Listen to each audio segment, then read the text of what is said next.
तब्बल 10 वर्षानंतर राज्यामध्ये जर पाहिलं जिल्हा परिषदचे आणि पंचायत समितीची जे आहे ते निवडणुका तोंडावरती आहे आणि त्यामुळे राज्यातील सर्वच ठिकाणी जे आहे ते उमेदवार आता रिंगणात उतरलेले आहे। सध्या आपण लातूरच्या उदगीर या ठिकाणी आहे। या ठिकाणी जर बघितलं तर सर्व पक्षाचे प्रतिनिधी जे आहे ते या ठिकाणी आहेत। अनेक भागांमध्ये जर पाहायला गेलं तर जिल्हा परिषद आणि पंचायत समितीची रणधुमाळी जी आहे ती सुरुवात झालेली आहे। आपण थेट काँग्रेसकडे जाऊ। नेमकी कोणते प्रश्न घेऊन तुम्ही आता निवडणुकीच्या समोर जाता? आदरणीय सहकार मंत्री दिलीपराव देशमुख साहेब, माजी वैद्यकीय शिक्षण मंत्री अमित भैया, विलासरावजी देशमुख साहेब, धीरज भैया देशमुख साहेब आणि आमचे लाडके खासदार डॉक्टर शिवाजीराव काळगे साहेब आणि जिल्ह्याचे अध्यक्ष अभयदादा साळुंके, आमचे प्रदेशचे सचिव कल्याणजी पाटील साहेब, शहराध्यक्ष मंजूरका पठाण, ॲडव्होकेट पद्माकरजी उगिले, विजयकुमार चवळे या सर्वांच्या नेतृत्वाखाली मी तालुकाध्यक्ष या नात्याने काँग्रेस पक्ष हा सर्वसामान्य लोकांना घेऊन चालणारा पक्ष आहे। आज तुम्ही बघत असाल की भाजप आणि उदगीरची राष्ट्रवादी ही यांची दयनीय अवस्था झालेली आहे, कारण त्यांनी पूर्ण जनतेला पैशामध्ये आमदारकीच्या इलेक्शनमध्ये पैसे घेऊन मत विकत घेतले आणि हे पूर्ण जनतेला कळालं आणि त्यामुळं असा वातावरण तयार झाले की सर्वसामान्य जनता आज पैशाला बघायला तयार नाही। सर्वसामान्य जनतेला कामं झाली पाहिजेत, सर्वसामान्य जनतेला आपण विश्वासात घेतलं पाहिजे, त्यांची अडीअडचणी सोडून घेतले पाहिजेत, हे काँग्रेस पक्षच करू शकते आणि त्यामुळं उदगीर तालुक्यामध्ये सर्व जनता काँग्रेस पक्षाच्या पाठीमागे उभी आहे। आज आमच्याकडे लोहारा सर्कलला मुकेश भालेरावसारखा एक सर्वसामान्य कुटुंबातला व्यक्ती उभा आहे।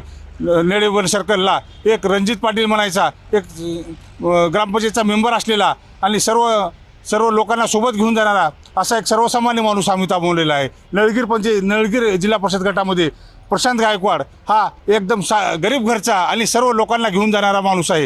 हे आम्ही उमेदवारी डिक्लेअर करत असताना सर्वसामान्य माणूस हा केंद्रबिंदू मानून आम्ही उमेदवारी दिली आहे आणि महात्मा गांधीजीचे विचार असतील, आदरणीय राहुल गांधी असतील, आदरणीय सोनिया गांधी असतील, आमचे अमित भैया दिलीपराव देशमुख साहेब त्यांनी की सर्वसामान्य शेतकरी हा केंद्रबिंदू मानून त्यांच्यासाठी कामकाज केलेलं आहे। ते सर्व आम्ही समोर त्यांचे ध्येय समजून बाळगून आम्ही वाटचाल करत आहोत।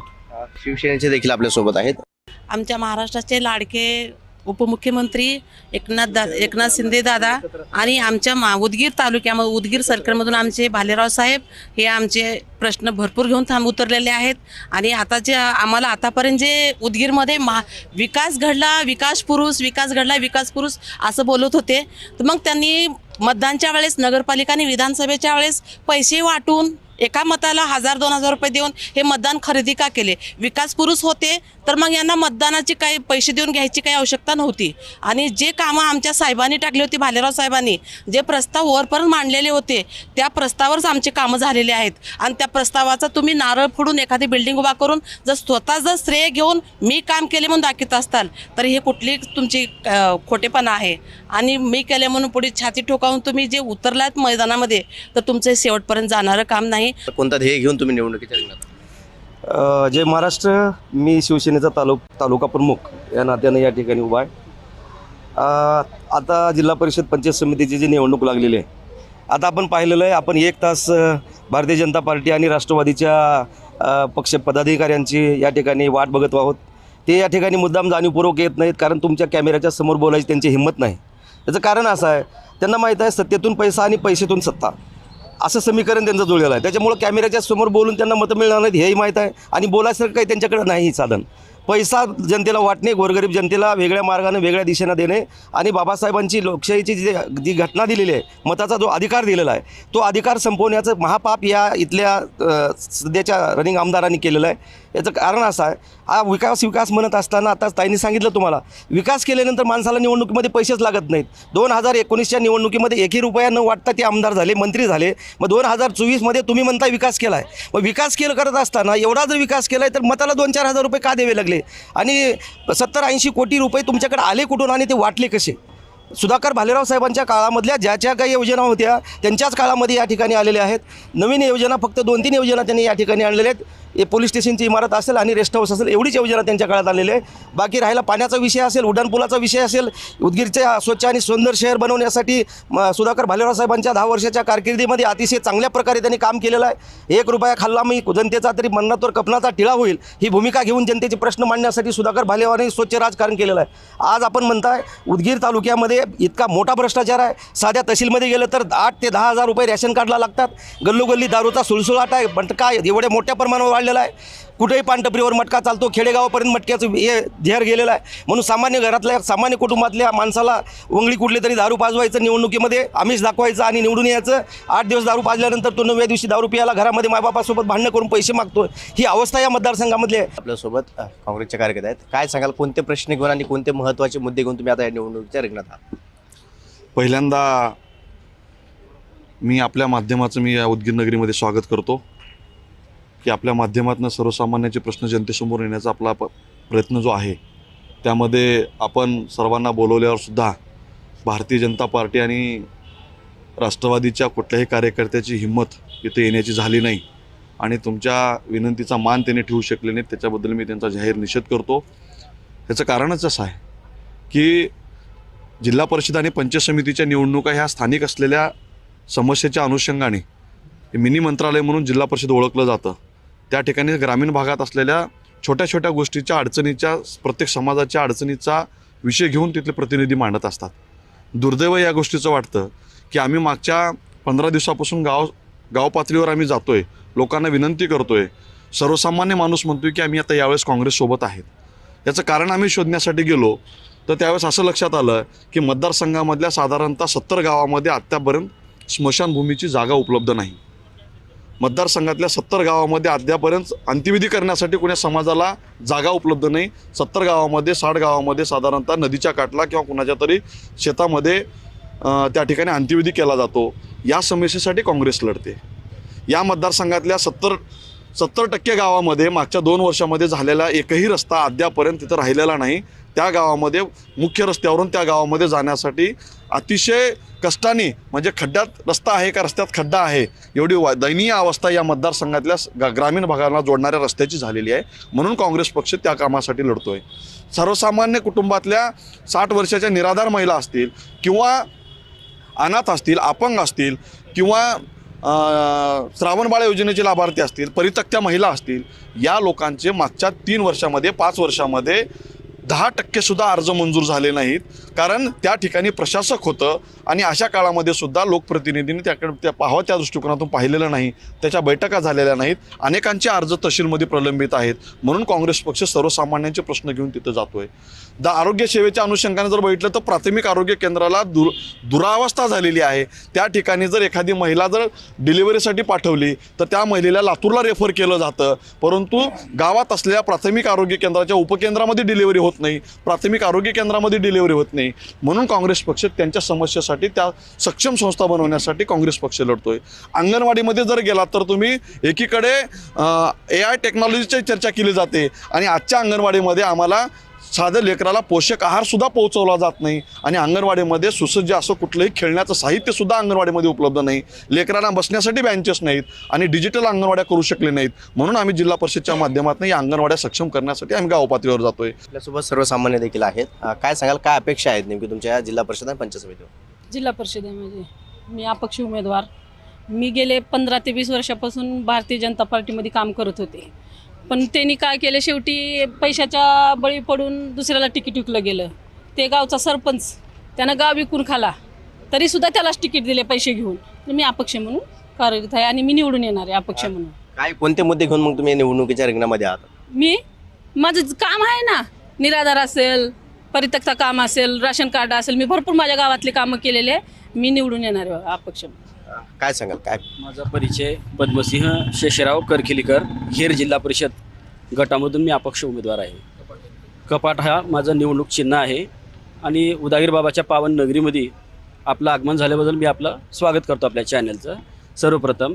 आणि मी अपक्ष लढवण्याचा निर्णय का घेतला, कारण की मी पदवीधर आहे. मास्टर ऑफ जर्नलिझम हे शिक्षण माझं झालेलं आहे. राजकारणामध्ये जो भ्रष्टाचार चालतो, जो सरकारी कार्यालयामध्ये पैसे घेऊन गरिबांची कामं करण्यात येतात, तो भ्रष्टाचार मला कुठेतरी बंद पाडायचा आहे. मी कोण्या व्यक्तिविरोधात नाही, तर मला सर्वसामान्यासाठी सेवा करायचं आहे. आणि आरोग्याचा प्रश्न असेल, पाण्याचा प्रश्न असेल, सर्व प्रश्नावर मी काम करणार आहे आणि सर्व जनतेला मी योग्य न्याय देणार आहे. हेर मतदारसंघातील 20 गावं जी आहेत, प्रत्येक गावची मी अडचण जाणून आहे. कोणत्या गावात काय अडचण आहे, कसे रस्ते आहेत, कशा शाळांची दुरावस्था झाली आहे, जनतेची काय मागणी आहे आणि राजकारणातला पैसे देऊन जो भ्रष्टाचार चालू आहे, मतं जे विकत घेण्याचा जो प्रकार आहे तो कुठेतरी बंद पाडण्यासाठी आणि तरुणांनी राजकारणात यावं जे म्हणतात तो नवा बदल घडवण्यासाठी मी अपक्ष उमेदवारी भरलेली आहे हेर मतदारसंघातून जिल्हा परिषद गटासाठी. तरी सर्व जनतेला, सर्व जाती धर्माच्या जनतेला मी सोबत घेऊन चालणार आहे आणि राजकारणातला भ्रष्टाचार, पैसे घेऊन जे कामं करतात लोक, ती पद्धत मला बंद पाडायची आहे. आपल्यासोबत राष्ट्रवादीचे देखील काही कार्यकर्ते, नेमके काय सांगाल, कोणते प्रश्न घेऊन तुमचे राष्ट्रवादी रिंगणामध्ये आहे?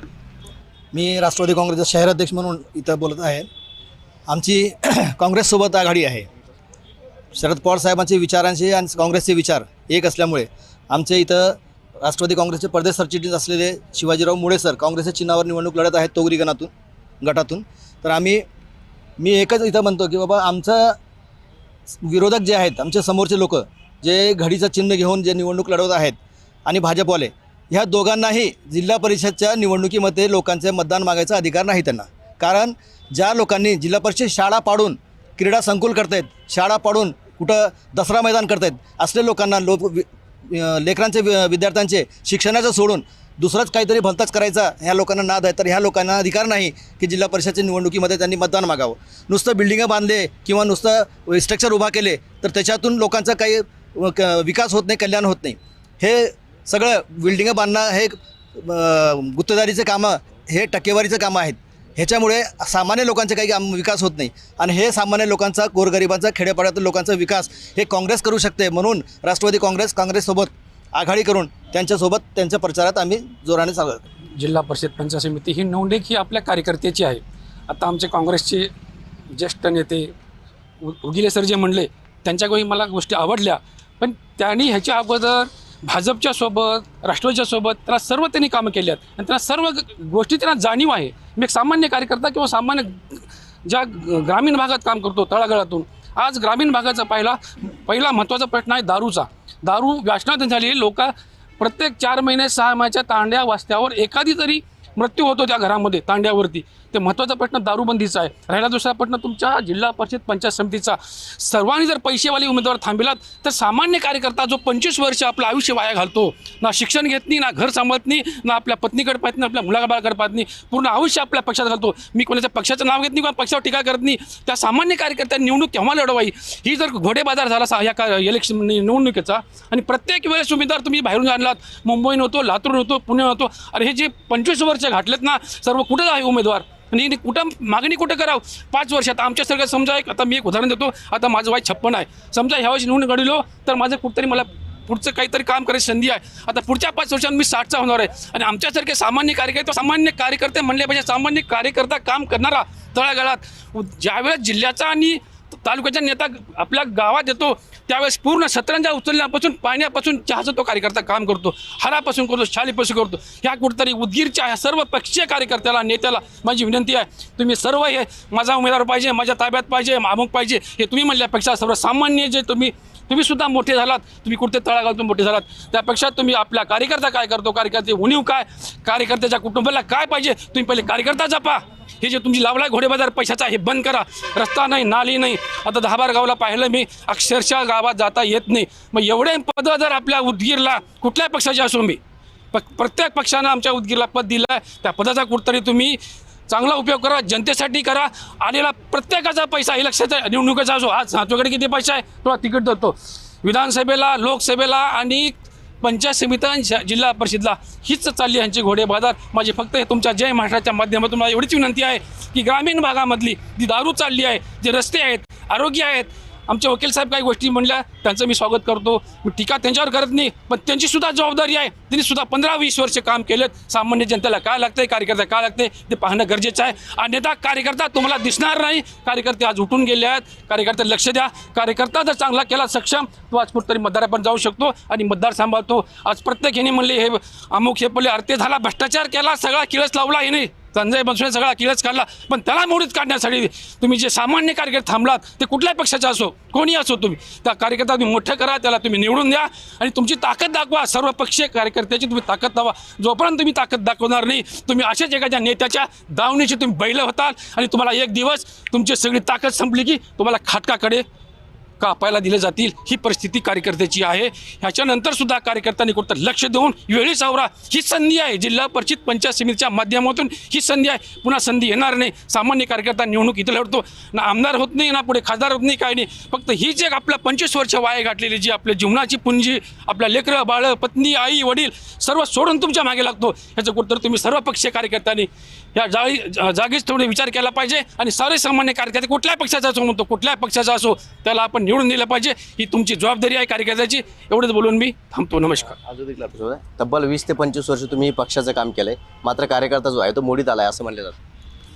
नाही, कदाचित त्यांना माहिती नसेल, मी पहिल्या दिवसापासून भारतीय राष्ट्रीय काँग्रेस पक्षाचा आदरणीय अमित विलासराव देशमुख साहेब आणि दिलीपराव देशमुख साहेबांचा एकनिष्ठ कार्यकर्ता म्हणून या उदगीर तालुक्यामध्ये काम करतो. आघाडीचं सरकार असताना आदरणीय संजय बनसोडे साहेब राष्ट्रवादी काँग्रेस पक्षाचे उमेदवार होते इथं. आम्ही काँग्रेसच्या पक्षातल्या सगळ्या कार्यकर्त्यांनी त्यांना निवडून दिलं. आज ते आमच्यासोबत नाहीत, ते युतीसोबत आहेत. तो त्यांचा वैयक्तिक आहे. आम्ही इथली कुठली निवडणूक कुणाच्या व्यक्तिसापेक्ष भूमिकेतून विरोधात लढत नाही. कारण आम्ही एक सुसंस्कृत राजकारणातल्या संस्कारात वाढलेले लोक आहेत. आम्हाला कुणावर वैयक्तिक टीका करून कुठलं राजकारण आम्हाला करायचं नाही. ज्या वेळेस आदरणीय अमित विलासराव देशमुख या सत्तेमध्ये राहिले, आघाडीचं सरकार होतं, आदरणीय अमित विलासराव देशमुख साहेब पालकमंत्री होते, आम्ही ज्या मुद्द्यावर आज राजकारण करतोय, खरं सांगायला मला आनंद वाटतंय की आदरणीय अमित विलासराव देशमुख साहेब पालकमंत्री असताना DPDCतनं उदगीर तालुक्यातल्या आणि जळकोट तालुक्यातल्या 100% गावाला जर कुणाला चॅलेंज करायचं असं तर त्यांनी यावं. आणि अमित देशमुख साहेबांच्या काळात मंजूर झालेल्या कामाची यादी घेऊन मी पण यायला तयार आहे. 100% गावात मूलभूत सुविधेसाठी फक्त देशमुख साहेबांनीच निधी या उदगीर तालुक्यामध्ये दिला. हे सांगायला मला अभिमान वाटतो. रस्त्यासाठी असेल, पंतप्रधान ग्रामसडक योजनेच्या अंतर्गत खेडेपाड्याला जोडणारा निधी असेल, किंवा मुख्यमंत्री ग्रामसडक योजनेतला असेल, किंवा आरोग्याच्या दृष्टीने कोविडसारख्या काळामध्ये उदगीरसारख्या ठिकाणी ऑक्सिजनचा प्लांट उभा करणे, CRPचा कोविडच्या टेस्टिंगची लॅब उभारणे, या ठिकाणी एकाही व्यक्तीला ऑक्सिजन कमी पडणार नाही याची दक्षता आदरणीय अमित विलासराव देशमुख साहेबांनी लिक्विड ऑक्सिजन सहित पुरवठा करण्याचं काम अमित देशमुख साहेबांनी घेतलं. त्यावेळेस महाविकास आघाडीचं सरकार होतं. आदरणीय अमित भैया पालकमंत्री होते. गाव पातळीवर जर गेला तर अनेक स्मशानभूमीला निधी दिला. अनेक प्राथमिक आरोग्य केंद्र जे आज सक्षम दिसत आहेत ना, जेवढे काही आहेत तेवढे नंतरच्या काळामध्ये ते ओस पडायला लागले, परंतु देशमुख साहेबांच्या काळामध्ये प्राथमिक आरोग्य केंद्र सक्षम झाले. 100% शाळेला शौचालयासाठी निधी असेल, शाळा दुरुस्तीसाठी निधी असेल, अंगणवाड्या दुरुस्तीसाठी निधी असेल, एवढ्या बारीक सारीक गोष्टीसाठी त्यांनी काम केलं.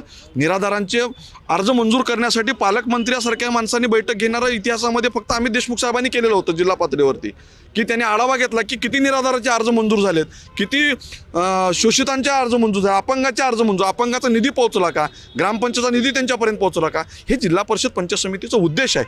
ते करत असताना ज्यावेळेस आघाडीचं सरकार होतं, अमित भैया पालकमंत्री होते, त्यावेळेस या उदगीर तालुक्यातील जळकोट तालुक्यातल्या सामान्य घटकापर्यंत त्या योजना पोहोचवण्याचं काम आदरणीय भैया साहेबांच्या नेतृत्वामध्ये मी काँग्रेस कार्यकर्ता म्हणून केलं.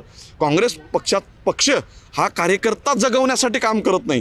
कार्यकर्त्यांनी सामान्य माणसाला जगण्यासाठी जे साधन लागतंय ते जगवण्याचं काम कार्यकर्ता म्हणून आम्ही काँग्रेस पक्षाच्या वतीने या उदगीर तालुक्यामध्ये केलो. म्हणून आज काँग्रेस पक्ष आज 1 नंबरला आहे. इथली बाजार समिती काँग्रेस पक्षाच्या ताब्यात आहे. 100% DCC बँकेचे दोन्ही डायरेक्टर काँग्रेस पक्षाचे आहेत. जिल्हा परिषदचे माझे सगळे सदस्य काँग्रेस पक्षाचे होते. इथली पंचायत समिती राष्ट्रवादी काँग्रेस पक्ष आणि काँग्रेसच्या आघाडीच्या ताब्यात होती. परंतु हे सगळं सांडल्यानंतर मध्यंतरीच्या काळामध्ये मनावा तसं नेतृत्वाने येथे लक्ष दिलं नाही आणि अधिकाऱ्यांची मीपणाची भाषा इथं आली आणि त्यांनी या मतदारसंघामध्ये प्रचंड भ्रष्टाचाराचं कुरण तयार केलं. म्हणून आम्ही हे सगळं बंद करण्यासाठी काँग्रेस पक्ष या ठिकाणी लढतोय. आपल्यासोबत शिवसेनेची देखील आहे. नेमकी काय सांगाल, जे काम होत आहे ते अमित भैयांनीच केलंय? असं नाही आहे की आमच्या पहिल्यांदा जय महाराष्ट्र चॅनलचं आमच्या उदगीर नगरीमध्ये स्वागत आहे आणि मी पाण्याचा प्रश्न मांडणार आहे. तर उदगीर नगरीमध्ये 15 दिवसाला किंवा 20 दिवसाला पाणी येत होतं. तर लिंबुटी धरणाचं पाणी हे आमचे सुधाकर भालेराव साहेबांनी आणलेलं आहे. आता सुधाकर भालेराव साहेबांनी ज्या वेळेस पाण्याचा प्रश्न इथं सोडवला तेव्हापासून आमच्या उदगीरला 2 दिवसाला पाणी सुटतं आणि उदगीर नगरीच्या लोकांना इतकी पाण्याची व्यवस्था केलेली आहे. तर पहिल्यांदा मी असं सांगू इच्छिते की तहसीलचे मी कामं करते आणि माझे बरेच काही मैत्रिणी कामं करतात आणि आम्ही सर्वसामान्य महिला जे आहोत, आम्ही सामान्य वर्ग आहे, आमच्या घरचं परिस्थिती बरोबर नाही आहे. तर आम्ही परित्यक्ता महिला, घटस्फोटित महिला, विधवा महिला, श्रावणबाळ योजना महिला, अपंग लोकांचे असे मी कामं करते आणि ह्याच्या राज्यामध्ये ज्या वेळेस संजय बनसोडे साहेबांनी निवडून आलेले आहेत तेव्हापासून एकही फाईल आमची मंजूर झालेली नाही आहे. तर आम्ही आज बरेच काही आमच्या महिला घरी बसून राहिलेलं आहे. आमचं घर निर्वाह चालत नाही आहे. तर मला एवढा दुःख वाटतं की आमच्या उदगीरचे आमदार असूनसुद्धा जर जनतेची सोय करत नसले तर तिने आमदार असणंसुद्धा बेकार आहे. आता बघा, सांगायचं म्हणजे आम्ही उदगीरमध्ये जेव्हा आमची शिवसेना थांबली आहे, आता एवढा भ्रष्टाचार झाला आहे ह्या उदगीरमध्ये, उदगीर तालुक्यामध्ये खूप काही भ्रष्टाचार चालू आहे. पण त्याला तोंड द्यायसाठी, ते न्याय करायसाठी आम्ही सगळे शिवसेना आम्ही उभारलो, इथं सगळेजण इलेक्शनला थांबलो. परंतु मला मुद्दा म्हणायचा की ह्यांनी जेवढी काही साहेबांनी, आमदार साहेबाच्या काळामध्ये ज्यांनी मंजुरी आणली होती त्या मंजुरीचा फायदा ह्यांनी घेतले आणि हे बिल्डिंगी उभा केल्या. पण दुसरी गोष्ट अशी की त्यांनी जे बसस्टँडचं जे उद्घाटन साहेबाच्या हाताने झालं, तर मग त्यांनी ते बसस्टँड का केलं नाही? कारण तिला तिथं मार्गच नव्हता ना. कारण जे काही साहेबांनी काम केलं होतं तेच ते लोकांनी मंजूर करून इथं तयारी केलेली बिल्डिंग बांधलेली आहे. आणि आता जे काही आमच्या साहेबाच्या तुरीत जे काही कामं विरोधात चालले ते सगळं भ्रष्टाचारीमध्ये चालले आहेत. पण ते थांबवायसाठी आम्ही पूर्ण रस्त्यावर आलो आहे आणि शिवसैनिक म्हणून आम्ही आमचे कामं करत आहे. काय कोणते प्रश्न घेऊन समोर जातात? सर्वांना जय महाराष्ट्र. डॉक्टर बाबासाहेब आंबेडकर यांनी मतदानाचा अधिकार, ज्यांना 18 वर्ष पूर्ण झाले आहे त्यांना सर्वांना 18 वर्ष पूर्ण झाल्यानंतर प्रत्येकाला आपल्या इच्छेनुसार मतदान करण्याचे मान दिलेला आहे. पण आत्ताच्या जनतेचं असं झालेलं आहे किंवा भला दांडग्या धनशक्तीच्या समोर आपल्या प्रत्येक मतदाराला विकत घेतलं जात आहे. तर विकत घेऊन मतदान करून घेणे हे एक महापापच मी म्हणेन. आणि विकास पुरुष म्हणण्यापेक्षा मी भकास पुरुष म्हणेन. कारण आपल्या उदगीरचा विकास हा काहीच झालेला नाही. बिल्डिंगी उभ्या आहेत पण पहिल्याच पावसामध्ये बिल्डिंगी गळत आहेत. आणि आमच्या भालेराव साहेबांचा विकास कुणाला दिसत नाही. नॅशनल हायवे आमच्या भालेराव साहेबांच्या काळात झालेला आहे. लिंबोटी धरणाचं पाणी उदगीरला आमच्या भालेराव साहेबांच्या काळात झाले. सर्व उद्घाटन, एक पोलीस स्टेशन आणि एक रेस्ट हाऊस सोडलं तर माननीय आमदार साहेबाचं एकही काम आमच्या दृष्टीस पडलेलं नाही किंवा सामान्य जनतेचा ते विचार करत नाहीत. ते एक मदारी आहेत, पैसेवाले. समोर एवढे वर्ष निष्ठेने सेवा केलेल्या कार्यकर्त्याला त्यांच्याकडे न्याय मिळत नाही. पण आज आमच्या भालेराव साहेबांच्या शिवसेनेमध्ये प्रत्येक सामान्यातल्या सामान्य कार्यकर्त्याला न्याय मिळत आहे आणि ते उमेदवार म्हणून थांबलेले आहेत. भले आम्ही नगरपालिका लढवली पण आमच्या नगराध्यक्षाला 1700 मतदान पडले. पण ते 1700 मतदान आमच्या नगराध्यक्षासाठी आशीर्वादाच्या रूपात पडलेले, आम्ही पैसे देऊन विकत घेतलेलं नाही. कारण जे महामानवाने जे आखून ठेवलेलं आहे त्या माध्यमातून तुम्ही चला, पैसे द्या, दलाली करा. अहो, तुमचा विकास आहे तर तुम्हाला पैसे देऊन मतदान खरेदी करायची गरज काय पडते? हा प्रश्न मला खूप मोठा आहे. आणि आमच्या भालेराव साहेबांना हा असा हा तसा म्हणण्याचा कुणाला अधिकार नाही. कारण ज्यावेळेस आमच्या साहेबांनी बेसमेंट रचलं त्यावरती त्यांनी बिल्डिंग बांधलेली आहे. सुरुवात आमच्या साहेबाच्या काळात झालेली आहे. त्यामुळं आमच्या साहेबांच्या पुढं कुणाचाच विकास नाही. जो काही उदगीरचा विकास आहे तो आमच्या भालेराव साहेबांच्या आशीर्वादाने आहे. जिल्हा परिषद पंचायत समिती आज आमची मुलाखत घेऊन जय महाराष्ट्र चॅनलला आमच्यातर्फे तुमचं स्वागत आहे. जे आमचं म्हणणं ऐकायला तुम्ही उदगीरपर्यंत आलात. हे आता राष्ट्रवादी आणि भाजप फक्त पैसे वाटा, मतदान घ्या आणि सत्ता करा हे काम चालू आहे त्यांचं. गुत्तेदारी आणणं, इकणे, पैसे टक्केवारी घेणं आणि ते पैसे वाटणं असलं काम चालू आहे. आणि इथं नगरपालिकेमध्ये राष्ट्रवादीचे जे जे गुन्हेगार होते तसल्या लोकाला तिकीट दिले, त्यांनी निवडून आणले. त्यांच्यावर 2-4 गुन्हे आहेत, कुणावर 4-5 गुन्हे आहेत, कुणावर 1 गुन्हा आहे, मटकाचा आहे, दारूचा आहे, कब्जे केलेला आहे, असले लोकाला निवडून आणले. आता हे राजकारण असं झालं आहे की पुढे राजकारण करावं का नको करावं, फक्त पैशावर राजकारण चाललेलं आहे. पैसे वाटा आणि मतदान घ्या. गरीब लोकाला काय लागतं आहे? व आले आमच्याकडे पैसे देऊन टाकलो हे मतदान. प्रचार जास्त करायचा नाही, काय नाही, पैसे वाटायचं आणि मतदान घ्यायचं आणि सत्ता करायची आणि टक्केवारी वसुली करायची. आता इथं का चालू आहे? नोकरी भरती बंद केले, ठेके पद्धतीवर माणसं भरले, त्याचं पगार नाही म्हणलं तर एक माझ्या मताने 17,000 चिल्लर पगार आहे. त्यांना देतात 10,000 चिल्लर, 7,000 गायब करून टाकतात. त्याचे कंप्लेन झाले, समजे झाले, मगर त्याच्यावर काही विचार नाही. आणि 6-6 महिने त्याचं पेमेंट करत नाही. असलं बी हे धोरण चालू आहे. हे सरकारचं रस्ते केले, 2 वर्ष झाले रस्ते गेलो, रस्ते पुरे फुटून गेले, रस्ते पुरे खराब झाले. असले रस्ते आहेत. पुरं भ्रष्टाचार चालू आहे. उदगीर शहरामध्ये मटका चालू आहे, दारू चालू आहे, हातभट्टी चालू आहे. त्याच्याने किती एक लोक मरलेले आहेत. तुम्ही इथल्या हॉस्पिटलचा काढून बघा किती लोक महिन्यामध्ये मरतात हे दारूमुळे. आता ते त्याच्यावर काही नियंत्रणच नाही. हॉस्पिटलला सांगितले आमचे वकील साहेब, तिथं गेलं पेशंट की नीट वर लातूरला पाठवून देऊ नये, कुणी बघायची तयारी नाही इथं. असलं मतलब बेहालत झाली आहे उदगीरची. ते जर पाहायला गेलं त्या ठिकाणी जे आहे ते भाजप आणि राष्ट्रवादीची सत्ता आहे. मात्र गेल्या अनेक वर्षांपासून जर पाहायला गेलं तर भाजप या ठिकाणी सत्ता करत आहे आणि त्यानंतर राष्ट्रवादी देखील या ठिकाणी आहे. मात्र या शहराचे प्रश्न जर पाहिले गेले तर मोठ्या प्रमाणात आहे आणि या धुराळा या शोसाठी आपण राष्ट्रवादी आणि भाजप या दोन्ही पक्षांच्या आणि सर्व पक्षांच्या प्रतिनिधीला या ठिकाणी बोलवलं. मात्र जनतेचे प्रश्न मोठ्या प्रमाणात आहे, त्यामुळे ते प्रश्नाचं उत्तर देऊ शकणार नाही. यामुळे या ठिकाणी आली नसावी असा अंदाज जो आहे तो आता आहे. कारण आपण सर्व पक्षांना बोलून देखील भाजप आणि राष्ट्रवादी या दोन्ही पक्षांनी या सत्तेमध्ये येणं टाळल्याचं पाहायला मिळालं. जे या ठिकाणी उपस्थित आहे त्या पक्षाकडून आता जर पाहिलं तर मोठ्या प्रमाणात भ्रष्टाचाराचे आरोप जे आहे ते या सत्तेधारेवरती करण्यात आले, अवैध धंदेवरती करण्यात आली. त्याचबरोबर जे जुने विकास झालेले आहे त्याचाच बिल जे आहे ते हे नावावरती फाडत असल्याचं देखील या कार्यकर्त्याच्या बोलण्यातून जाणवत आहे. त्यामुळे आता या येणाऱ्या जिल्हा परिषद आणि पंचायत समितीला नेमकी मतदान जो आहे तो कोणत्या पक्षाला मतदान करणार, कोणत्या पक्षाची सत्ता या ठिकाणी येणार हे पाहणं देखील तितकंच महत्त्वाचं ठरणार आहे. कॅमेरा पर्सन संतोष सिरसाटसह विजय झिडे, उदगीर, लातूर.